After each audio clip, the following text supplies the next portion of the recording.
Ok, então o shiur de hoje ele está sendo dedicado por um aluno jovem que ele participa conosco em alguns dos shiurim, e ele está dedicando isso em homenagem aos pais dele, ao Yosef Giuliano Picciotto.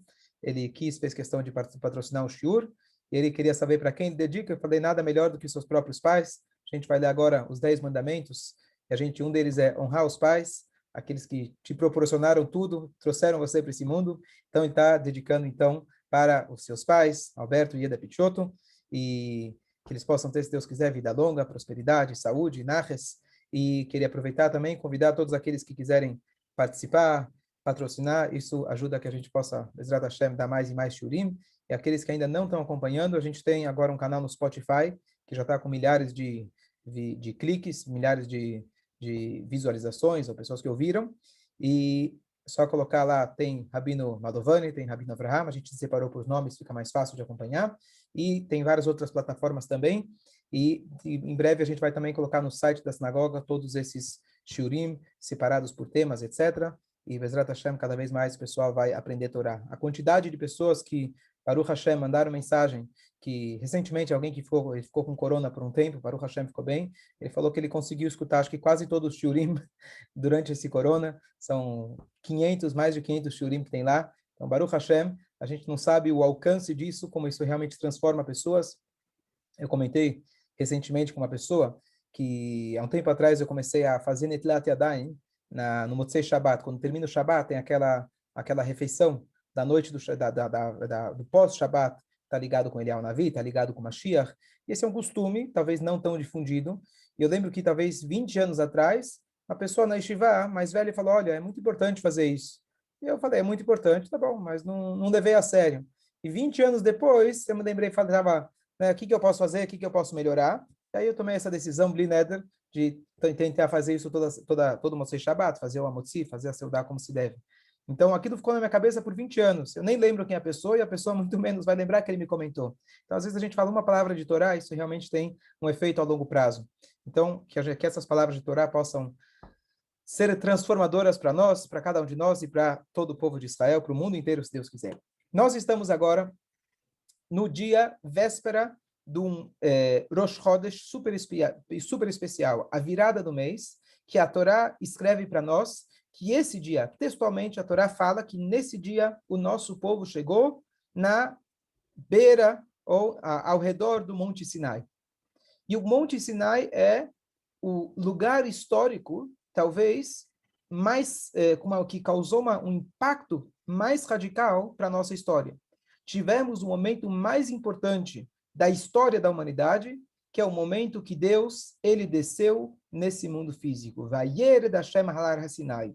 A maior revelação de todos os tempos ocorreu no Monte Sinai, aonde Hashem ele desceu, ele baixou a sua presença divina de forma revelada perante 600 mil homens, ou aproximadamente 3 milhões de judeus que foram testemunhas oculares dessa revelação divina máxima, e a preparação para esse momento, de forma mais precisa, começou no dia que eles chegaram, já no local onde isso iria acontecer, que é o lugar do Monte Sinai.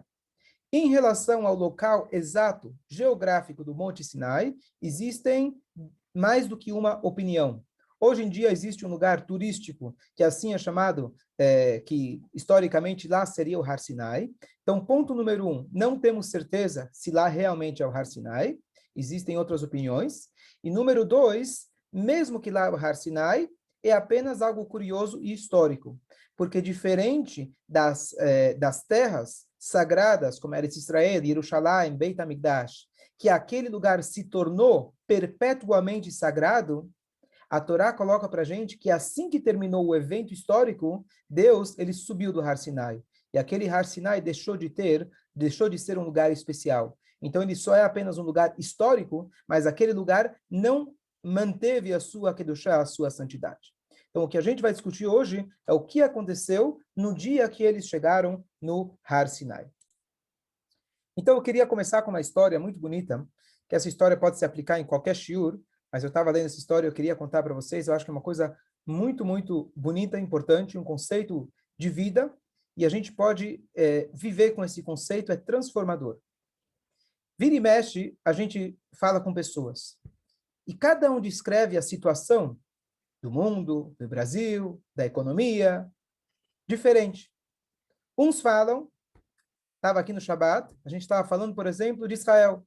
Depois que aconteceu, infelizmente, lá em Meron, a união que teve, como as pessoas se comoveram, pessoas de várias linhas, religiosos, assim chamados, não religiosos, assim chamados, como se uniram e etc. E aí, domingo eu estava na casa de alguém e ele falou, não, para mim Israel é tudo polarizado, ele é israelense. Eu não gosto de voltar para lá, as pessoas discutem muito, só tem política, só tem briga. Eu fiquei com isso na cabeça, falei, poxa, no Shabat estavam falando como as pessoas estão unidas. Foi lá, inclusive, mostrei para ele um dos vídeos, pessoas se encontrando, falando dessa união na televisão israelense que trouxeram, dois de Tel Aviv, assim chamados, né, não, Hilonim, que não é o nome adequado, mas assim, não ortodoxos, que foram visitar uma das famílias que, infelizmente, perderam 2 filhos naquele acidente, e como eles foram bem recebidos, etc. E aí, justo eu li essa história que eu acho que cabe muito bem, que a gente pode aplicar no nosso dia a dia. Uma vez chegaram 2 alunos para o Rebbe Rashab, o Shalom Ber de Lubavitch, o quinto Rebbe da dinastia Chabad, e o primeiro, os 2 eram da mesma cidade chamada Odessa. E o Rebbe atendeu o primeiro, e ele falou, como estão as coisas lá?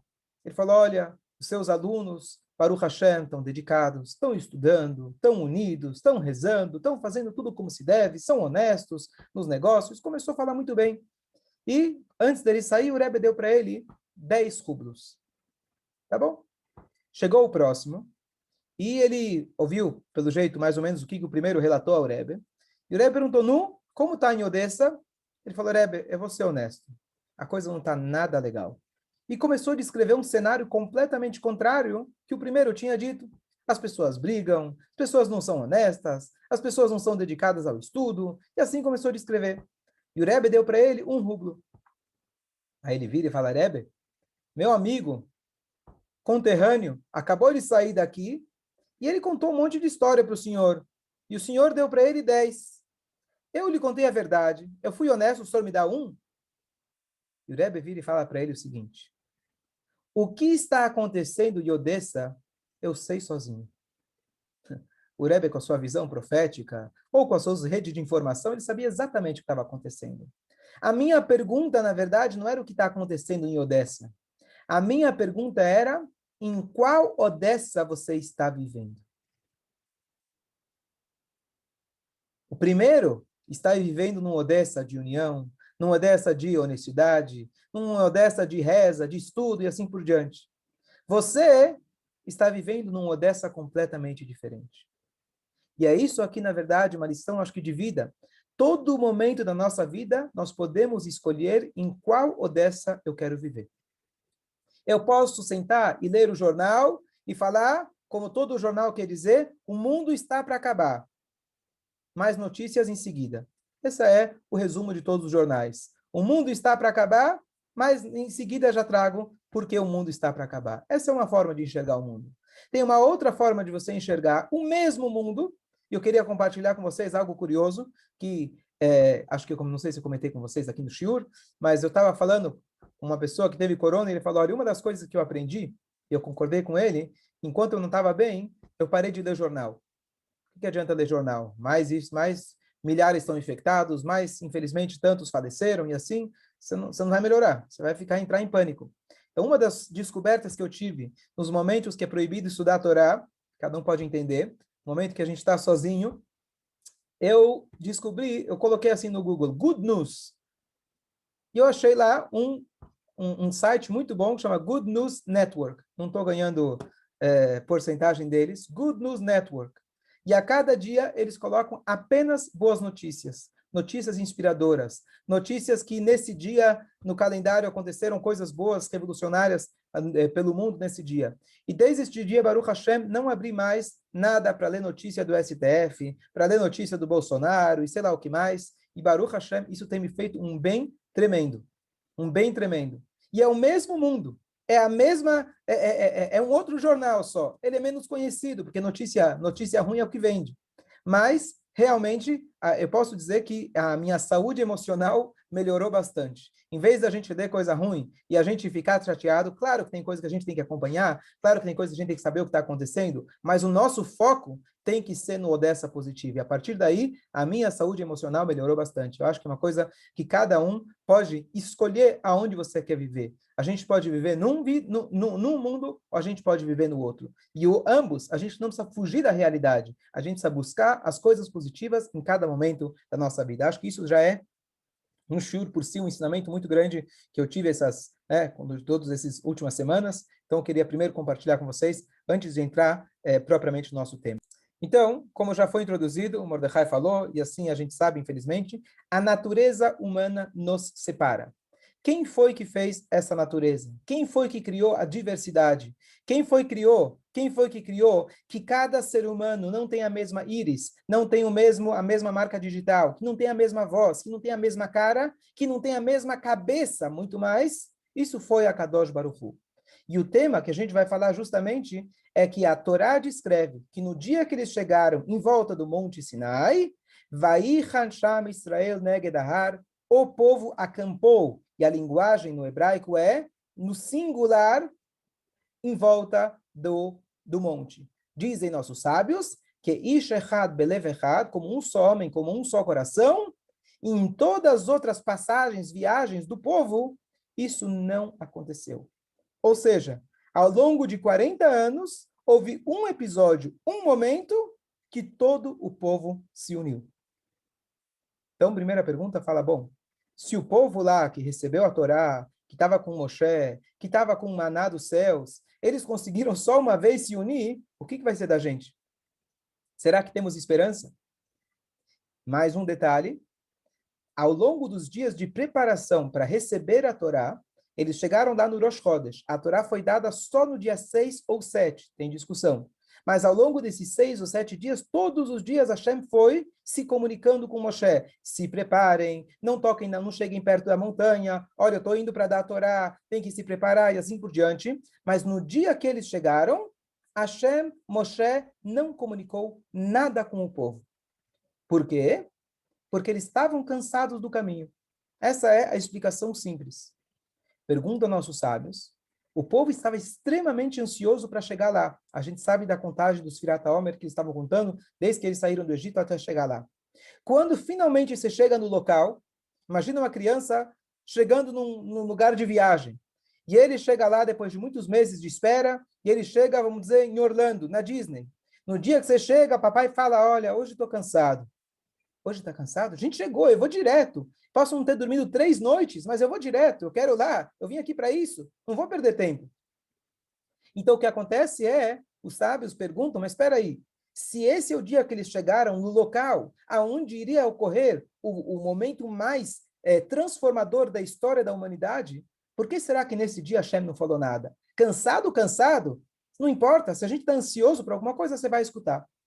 E aqui, na verdade, vem a explicação que resolve as duas perguntas. Como é possível que o povo não se uniu ao longo dos outros 40 anos? Como é possível que Hashem não se comunicou com eles nesses dias? A resposta é a seguinte. Quem foi que criou a diversidade? Foi Hashem. Por que será que tem essa piada e não é piada? De 2 judeus na ilha, você tem 3 sinagogas, porque naquela não entro. Por que será que eu tenho tantas diferenças dentro do povo? Por que será que o Talmud é composto de tantas opiniões? Por que será que Deus fez que cada um pensasse diferente? E a resposta é, você pode escolher em qual Odessa você quer viver. Um vai escolher e dizer, bom, Deus me fez com essa cabeça para eu levantar a minha bandeira e mostrar para todo mundo que eu tenho razão. Eu sou o dono da razão e a minha opinião, o que importa, é assim que eu penso, é assim que eu acredito e Deus me colocou aqui com essa missão. Esse é um Odessa. O outro Odessa, ele pode dizer, tudo bem, eu vou abrir mão dos meus valores, eu vou abrir mão da minha opinião e vamos ser comunistas. Todo mundo pensa igual, todo mundo ganha igual, todo mundo é igual. Isso é uma negação da realidade. Por isso o comunismo nunca deu certo. O terceiro Odessa, que é a sugestão que a Torá dá para a gente, a orientação que a Torá dá é, somos diferentes, mas essa diferença foi nos dada como uma dádiva. A minha diferença de opinião com a minha esposa, com meu amigo, com meu cunhado, com meu pai, com meu filho, com meu amigo, com meu vizinho, com meu sócio. A diferença de opinião só foi criada, só foi feita para que nós pudéssemos ter a diversidade e a diversidade pudesse criar uma terceira instituição, uma terceira existência, que é quando ambos sabem que eles têm o seu valor, mas eles sabem anular a sua opinião perante o outro. E, depois dessa humildade, eles chegam numa conciliação. Exemplo prático. Homem, por exemplo, uma pessoa mais pragmática, de forma geral, claro. Uma mulher, de forma geral, é mais emotiva. Eles chegam numa loja e querem comprar um móvel para casa. O marido vai ver se cabe. O marido vai ver se cabe no bolso. O marido vai ver se é algo que vai durar. A mulher vai ver se é bonito. A mulher vai pensar se combina com a sala. Não? E aí vocês não conseguem chegar num consenso. O homem quer comprar aquele que é mais barato, aquele que dura mais. E a mulher quer comprar aquele que combina com o botão da camisa do marido. Tá certo? Então, o que acontece? Como você faz? Então, o mais normal é brigar, discutir. Vem a Torá e fala para a gente, primeira coisa, você tem que se anular. Se anular significa, esquece o que você está acostumado, esquece o teu modo de pensar e para escutar o que o outro tem a dizer. Se você fizer isso, é o primeiro passo para vocês chegarem no consenso. Se ambos tentarem escutar o outro lado da questão, é isso que a Torá quer da gente. E esse é o simbolismo do silêncio. Silêncio tem dois significados. Silêncio é, se eu não quero brigar com alguém, a gente fica em silêncio. Eu não te ligo, você não me liga. Tem aquela mulher que chegou no rabino e ela falou que o marido, toda vez que chega em casa, ele já está meio bêbado, está cansado do trabalho, e ele começa a xingar, ele começa a falar. Só um instante, gente. Continuando, então, o marido, ele vai lá, o rabino vai lá e chama o marido e fala para ele, olha, minha esposa me comentou o que está acontecendo na casa de vocês. E o marido confirmou, ele falou, é verdade. Então, o rabino falou, olha, eu tenho uma solução cabalística para você. Cabala todo mundo gosta. Ele falou, tá bom. Ele falou, olha, a tua esposa vai preparar uma sopa especial, com os efeitos assim, espirituais, e você, quando chega em casa, você pega uma colher e coloca na boca. Mas você não pode engolir. Os primeiros 10 minutos, você tem que deixar ela dentro da boca. Tá bom? Dito e feito. O marido chegava nervoso, bravo em casa, e a mulher já chegava lá com a colher. Ele pegava, colocava na boca e já queria falar e não conseguia. E depois dos 10 minutos, ele já estava mais calmo e a coisa melhorou. Esse é um tipo de silêncio. Você cala, você fica em silêncio, você ignora a sua personalidade, a sua criatividade, a sua forma de pensar e você reprime as suas emoções. Às vezes é importante, mas não é esse o silêncio que a gente está buscando. O silêncio que a gente está buscando é aquele silêncio de reverência. É aquele silêncio de perceber de que Hashem foi aquele que criou a diversidade. Quando eu me deparo com uma pessoa, ela pensa diferente de mim, quando eu encontro alguém que fala absolutamente contra tudo aquilo que eu penso, eu posso, calar a boca. Eu posso, 2, brigar com ele. Ou 3, eu posso ter um silêncio para perceber e tentar escutar o que o outro está falando. E esse é, na verdade, o objetivo da noite de hoje, Rosh Chodesh Sivan, que a Torá conta que nesse dia o povo se uniu e, simultaneamente, o povo ficou em silêncio. Eles ficaram em silêncio porque eles estavam em volta de uma montanha. A montanha na qual seria dado, em alguns dias, a Torá. A Torá é aquela que nos permite ficar em silêncio. É aquela que nos permite reconhecer que somente quando a gente percebe que existe uma força maior, que foi Hashem que criou essa diversidade, nós podemos fazer realmente uma união. A gente conclui a Amidá dizendo, Ose Shalom Bimromav. Deus, ele faz a paz nos seus céus. Bom, que eu saiba, briga só aqui. Lá em cima também tem briga? Sim. Lá em cima tem o anjo do fogo e lá tem o anjo da água, representando severidade e bondade. Quem é que consegue conciliar os dois quando é Ose Shalom Bimromav? Deus é aquele que se revela para ambos e cada um percebe, na verdade, que eles estão numa missão divina, ambos com o mesmo objetivo. Um se aparecendo, mostrando a sua força de bondade, o outro a sua força de severidade. Quando dois bombeiros eles estão para apagar um fogo, um está com aquela mangueira de água e o outro está com um extintor que é usado em eletricidade, eles não podem começar a brigar. Cada um tem que saber qual que é a sua função, mas ambos têm o mesmo objetivo, que é apagar o fogo.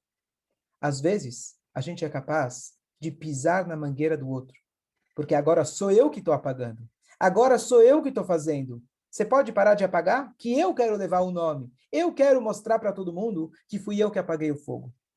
Então, esse silêncio não é o adequado. Que a gente possa se preparar para matar a Torá, cumprindo a mitzvah maior que existe na Torá, que é o amor ao próximo. O amor ao próximo começa do próximo, começa daqueles que estão ao nosso redor. Marido, esposa, vizinho, filhos, cunhados, parentes, tias, vovós e aqueles que a gente lidar no dia a dia, todo tipo de relacionamento, que a gente possa realmente parar, sempre colocar uma colher de sopa na boca, esperar alguns instantes, mas não com o intuito de calar a boca, com o intuito de se colocar no lugar do outro, ouvir o que o outro tem a dizer, e aí sim a gente poder estar unidos realmente. Que a gente possa receber a Torá besimcha, o bepnimiut, com alegria, de forma interiorizada, e ainda hoje, se Deus quiser, em breve, a gente está com uma Mashiach Tzidkenu, que vai trazer a verdadeira paz, e a gente vai estar todos juntos reunidos em Eretz Israel. Merav Amém, Amém, Chag Sameach a todos.